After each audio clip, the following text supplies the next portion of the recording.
Israel का इतिहास प्राचीन काल से शुरू होता है, जब करीब 2000 ईसा पूर्व कनानी लोग इस भूमि पर निवास करते थे।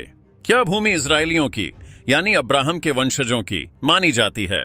यहां से यहूदी धर्म का आधार शुरू हुआ, जिसमें मसीहा का वादा, मंदिर निर्माण और बाइबल की कहानियां शामिल हैं।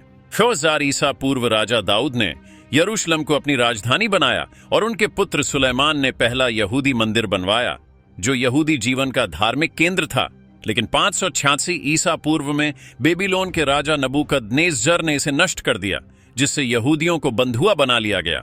सदियों बाद यहूदी लोगों ने यरूशलेम लौटकर दूसरे मंदिर का निर्माण किया, परंतु 70 ईस्वी में रोमन साम्राज्य ने इसे फिर से नष्ट कर दिया। इसके बाद यहूदियों को डायस्पोरा के तहत दुनिया भर में फैलने के लिए मजबूर होना पड़ा, जबकि उनका इस भूमि से भावनात्मक और धार्मिक संबंध कभी खत्म नहीं हुआ। 7वीं सदी में इस्लाम का उदय हुआ और इस्लामी खिलाफत ने इस क्षेत्र पर अपना अधिकार जमाया।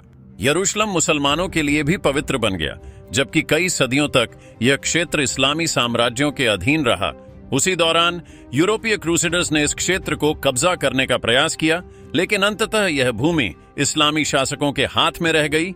19वीं सदी के अंत में सियोनिज्म नामक नया आंदोलन उभरा, जिसका उद्देश्य इजराइल में यहूदियों का स्वतंत्र राज्य स्थापित करना था। थियोडोर हर्जल द्वारा चलाए गए इस आंदोलन के बाद प्रथम विश्व युद्ध के बाद ब्रिटेन ने फिलिस्तीन का नियंत्रण संभाला, जिससे यहूदियों के लिए यहां फिर से बसने का रास्ता खुला। 1947 में संयुक्त राष्ट्र ने फिलिस्तीन के विभाजन का प्रस्ताव रखा, जिसे यहूदियों ने स्वीकार किया, परंतु अरब देशों ने खारिज कर दिया।